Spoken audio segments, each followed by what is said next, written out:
안녕하세요, 유쌤입니다. 오늘은 유쌤이의 북카페 진행하도록 하겠습니다. 오늘 여러분들에게 소개해드리고 싶은 아주 좋은 책은요, 조관일 작가의 50의 말품격 수업이라는 책입니다.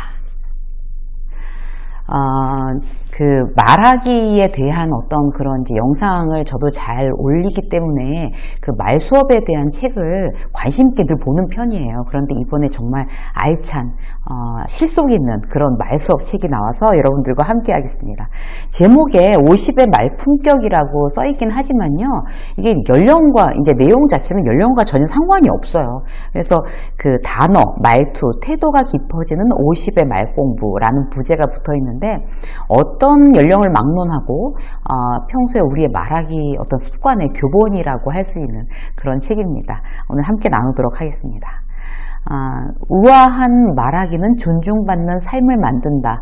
여기 작가께서 이제 프롤로그에 그런 이야기를 해놓으셨어요. 절대적으로 동의하시죠, 여러분? 그러면서 이제 나를 성숙하게 하고 이제 우리의 관계를 조금 더 견고하기 위해서는 말하기 공부를 꾸준히 해야겠구나, 이런 생각을 이제 갖게 하는 그런 이제 내용입니다. 프롤로그에 보면 이 작가분께서 왜 이제 이런 어떤 말하기 수업에 대해서 굉장히 중요하다라고 지금 강조하는지 너무 이제 적나라하게 나오고 있어요. 이분 이제 막 뭐라고 그러냐면, 요즘 세대를 한마디로 뭐라고 할까요? 이렇게 질문을 하시면서, 품격이 무너진 세상, 제멋대로 행동하고 제멋대로 말하는 세상이라고 합니다. 사실 그렇죠. 이제 그 언어 품격의 몰락이 우려스럽다고, 그래서 이제 말하기 수업 이제 글을 쓰셨나 봐요, 책을. 이제 코로나 이제 팬데믹 어떤 이제 이런 시대가 더욱더 우리의 대화를 실종하게 만든 건 사실이죠. 그러니까 이분 이제 표현에 의하면 이어폰으로 귀 막고 마스크로 입 막고, 정말 그렇죠. 근데 이제 그렇지만 또 역설적이게도 우린 대화 없이 살 수가 없잖아요. 대화의 가치가 사실 더 커진 거죠. 적게 말해도 품격을 갖춰 말하는 법, 상대의 마음을 얻는 말하기, 이제 이런 어떤 지혜가 담긴 그런 이제 내용을 여러분들과 함께 하도록 하겠습니다. 총 4장으로 나뉘었는데요. 그 중에서 이제 몇 가지 챕터를 이제 제가 뽑아냈어요. 첫 번째, 품격이란 형식만이 아니다 라는 이제 챕터를 한번 같이 보시겠습니다. 어떻게 말하는가에 앞서 우리는 무엇을 말하는가가 이제 대단히 중요하다, 이제 이런 이야기부터 이제 시작을 하셨어요.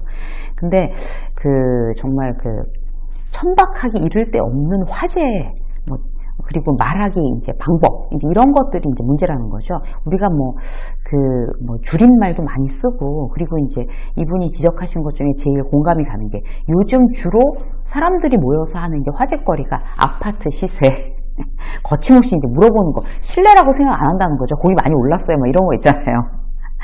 그리고 이제 이분이 한 가지 예를 들어놨는데, 미국의 여론조사기관 퓨 리서치 센터에서 세계 선진국 17개 나라의 성인들에게 설문조사를 했대요. 삶을 의미있게 만드는 게 무엇이냐? 여러분들은 무엇이라고 생각하십니까? 건강, 직업, 종교, 가족, 물질적 풍요, 친구, 자유, 이런 여러 가지 요소들이 있었는데, 그 선진국에만 상대로 해서 물어본 거잖아요. 그런데 그 중에서 가족이라는 답변이 17개 선진국 중에서 14나라가 이제 그 가족이 가장 이제 삶의 의미다라고 했는데, 우리나라는 뭐라고 했는지 아세요, 여러분? 가장 이제 압도적인 1위가 뭐였냐면, 물질적 풍요를 가장 중요시 여긴다라고 했대요. 여러분들도 그렇게 생각하시나요? 동의하세요? 우리의 삶을 의미있게, 우리의 삶을 가치있게 하는 1위가 사실 물질적 풍요는 아닌 것 같은데, 어쨌든 이제 답변이 그렇게 나왔다고 합니다. 그래서 이제 대화 소재가 계속 이제 아파트 시세, 주식, 이렇게 가는 것 같기도 해요. 여러분들의 대화 소재는 무엇입니까? 라는 어떤 작가의 첫 번째 질문이었습니다. 나의 말하기 방법도 중요하지만, 일단 그 화제, 그 컨텐츠 자체가 어떤 걸 이야기할 거냐, 이게 굉장히 중요하다라고 하면서, 나는 뭘로 화제를 갖고 가고 있지? 라는 걸 이제 한번 생각해 보게끔 하는 그런 이제 첫 번째 챕터였어요. 두 번째, 말투가 왜 그래요? 라는 챕터가 있어요. 말투는 이제 말의 품질과 대화의 분위기를 크게 좌우한다고 하죠. 그래서 음식점에 갔을 때 왜 음식 맛도 중요하지만 이제 직원들이 어떻게 말하느냐에 따라서 내가 이제 대접을 받는다, 아니면 굉장히 친절하다, 어떤 이런 느낌들이 달라지잖아요. 그래서 이제 그 작가께서 여기 이렇게 이야기하고 계세요. 제가 한번 읽어볼게요. 말투가 중요한 이유는 뭘까? 말투에 따라 분위기가 달라진다. 또 자신의 속내나 진심과는 다르게 같은 말을 하고도 결과가 달라지기 때문이다. 말투 하나에 관계가 틀어질 수 있다. 심지어 댕댕이들도 말투에 반응한다. 헝가리의 과학자들이 실험한 결과에 따르면 같은 말도 말투에 따라 달리 반응한다. 같은 칭찬의 말을 하더라도 말투의 진정함이 배어나지 않으면 개도 시큰둥하게 반응한다. 이렇게 되어 있습니다. 지금 제가 이제 이 말씀드리는 어떤 문장은 여기 작가분께서는 계속 이렇게 이렇게 뭐뭐 했습니다 라는 어떤 이제 존경어를, 존댓말을 사용하셨는데, 제가 이제 시간 관계상 제가 이제 이렇게 말을 좀 줄여서 말씀드리는 부분은 좀 이해해 주시기 바라겠습니다. 개도 시큰둥한테, 말투 때문에 시큰둥한테 반응한다는데 사람이야 뭐 말할 것도 없죠. 저희 집 고양이도 그런 것 같아요. 이렇게 똑같은 말을 해도 중저음으로 부드럽게 이야기하는 거하고 이렇게 좀 날카롭게 이야기하는 거에 따라서 이 고양이 반응이 달라져요. 직장 생활도 마찬가지라고 하죠.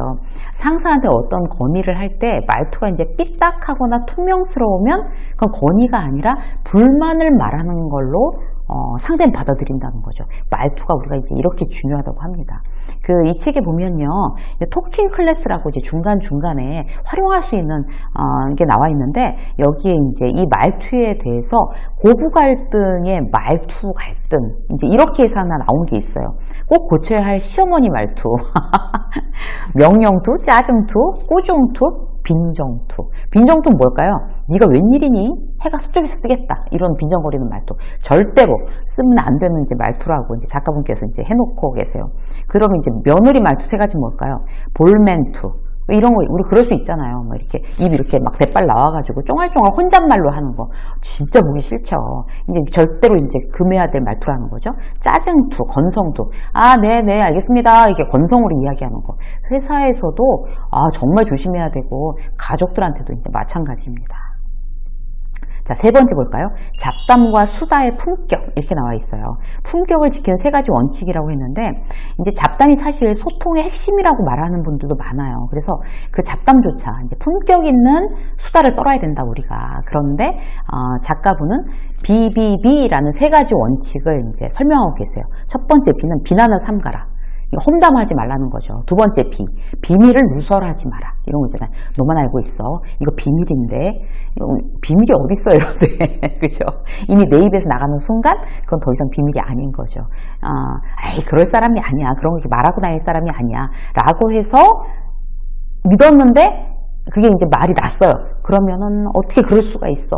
그 사람을 비난할 일이 아닌 거죠. 내가 말했기 때문에 이야기는 돌게 되는 겁니다. 그래서 비밀을 누설하지 말래요. 세 번째 B는 뭔가 하면요, 비집고 들어올 틈을 줘라. 말을 독점하지 말라는 이야기입니다. 1, 2분쯤 내가 말했으면 잠시 공백을 두고 상대가 대화의 장으로 들어올 수 있도록 이제 뭐 질문을 해주거나, 뭐 내가 얘기 한참 하고 나서 그래서 너는 어때? 라고 물어봐 주거나, 이런 것들이 이제 품격 있는 말투, 세 번째 B였습니다. 여러분도 BBB, 3B 이제 실행해 보시면 좋을 것 같아요. 네 번째 챕터, 입으로 망하지 않으려면. 정말 입으로 망하는 사람들이 사실 많죠. 그래서 우리가 입으로 망하지 않으려면 어떻게 해야 될까? 겸손하게 말하는 법을 익히자라고 하셨습니다. 그 겸손하게 말하기는 어떤 공식이 없죠. 사실 상황이 전부 다르기 때문에. 격식이나 이제 쇼가 아니라 진심으로 자기를 낮춘다면 자연스럽게 겸손이 묻어나온다고 작가가 설명하고 있네요. 그 세 가지 작가의 이야기를 한번 제가 소개해 드릴게요. 첫 번째, 겸손하게 말하는 법은요, 태도, 표정, 말투를 조심하는 거예요. 굉장히 공감이 가는 문장이 있어서 읽어드릴게요. 겸손하냐 아니냐를 판가름하는 것은 어떻게 보이느냐에 달렸다. 말하는 자세, 태도, 표정, 그리고 말투가 거만하다면 거만한 것이다. 그렇죠. 내용은 거만하지 않은데 말투만 거만한 거야. 이런 거 없죠. 그냥 거만한 거예요, 이게. 상대가 겸손함을 못 느낀다면 겸손하지 않은 것이다. 실제로 사귀어 보면 괜찮은 사람인데 겉으로 나타나는 요소 때문에 오해를 받는 사람이 없지 않다. 이렇게 이야기하고 있습니다. 아유, 저 사람 알고 보면 안 그래. 근데 그냥 겉으로 보기에 그래. 라는 이야기를 듣는 사람들이 가끔 있기는 해요. 그런데 사실 그런 태도나 표정 말투가 컨텐츠만큼 중요하다고 이야기하고 있습니다. 두 번째, 용어의 선택. 말하는 톤이 문제라는 거죠. 자기 확신이 지나쳐서 단정적으로 이렇게 말하는 경우, 심판관이라도 된 것처럼 가르치려고 하는 그런 말은 당연히 이제 겸손과 이제 거리가 멀어지는 거죠. 톤 다운시키고 우리가 이제 해야 되는 말, 그렇게 생각할 수도 있겠네. 미처 그 생각까지는 못했습니다. 좋은 아이디어야. 새로운 시각입니다. 한 수 배웠습니다. 하는 식으로 이제 말하는 것이 유령이라고 합니다. 세 번째, 공을 주위에 돌리는 거래요. 자신의 공적을 자신의 능력 때문이 아니라 주위의 도움으로 돌린다든가 상황에 맞춰 고마움을 표시하는 화법이 여기에 속한다고 합니다. 덕분입니다. 라는 식으로 말한다는 거죠. 운이 좋았다. 라는 것도 그런 화법도 여기에 해당된다고 합니다. 이제 활용해 보시자고요. 자, 한 가지만 이제 더 소개해 드릴게요. 코드 안 맞는 사람과 대화하기. 여러분 주변에 이제 코드 안 맞는 사람들 많죠. 그런 사람들, 의견이 전혀 다른 사람들과는 우리가 어떻게 이야기를 해야 될까? 몇 가지로 이제 팁을 작가가 주고 계시는데요. 첫 번째, 설득하지 말 것. 설득하려 애쓰지 말래요. 상대는 내 얘기 듣지도 않고 이제 반론을 생각하고 있기 때문에 서로 답답해진다는 거죠. 두 번째, 사람을 공격하지 말 것. 대화는 싸움이 아니라고 합니다. 이길 것도 질 것도 없다는 거죠. 상대가 받아들이냐 아니냐는 그가 알아서 할 일이고 어떤 논점이나 팩트만 말하면 된다는 거예요. 너는 어떻게 고집이 세냐, 어디서 그렇게 배웠냐, 이런 식으로 사람을 공격하면 안 된다는 그런 이야기였습니다. 세 번째, 절대 흥분하지 말 것. 의견이 다른 사람과 대화를 하면 흥분하게 되잖아요. 근데 목소리 커지고 말이 빨라지고 얼굴 굳고 화난 표정이 되는데 그럴 필요 없다는 거예요. 대수롭지 않다는 듯이 논쟁에서 빠져나오는 게 중요하다고 합니다. 네 번째, 억지를 부리지 말 것. 대화를 나누다가 상대의 의견이 들어보니까 일리가 있는 경우도 있을 수 있잖아요. 아무리 코드가 안 맞지만 그럴 때 괜히 물러서기 싫어서 억지 부리면 안 된다는 거죠. 그 말도 일리가 있네. 솔직히 인정하고 물러나는 게 품격을 지키는 방법이라고 합니다. 다섯 번째, 오래 끌지 말 것. 애당초 코드가 안 맞는 사람과는 대화 자체가 사실 힘들죠. 그런 사람과는 대화를 오래 끌 필요가 없다고 합니다. 화제를 빨리 다른 걸로 돌리든지 아니면 그 자리를 뜨든지 기분 나쁜 사람과 스트레스 받으며 자리를 함께 하지 마시라고 조언하고 있습니다. 작가가. 오늘은요 50의 말 품격 수업이라는 표지도 되게 예쁜 것 같아요. 좋은 책을 여러분들한테 이제 소개해 드렸습니다. 우리가 이제 여기에서 이제 말하는 투 배워가지고요 훨씬 더 품격 있게 사람들을 상대하고 우리의 말의 어떤 수준을 높이는 그런 계기가 되셨으면 좋겠어요. 유쌤의 북카페 오늘 여기까지 하겠습니다. 고맙습니다.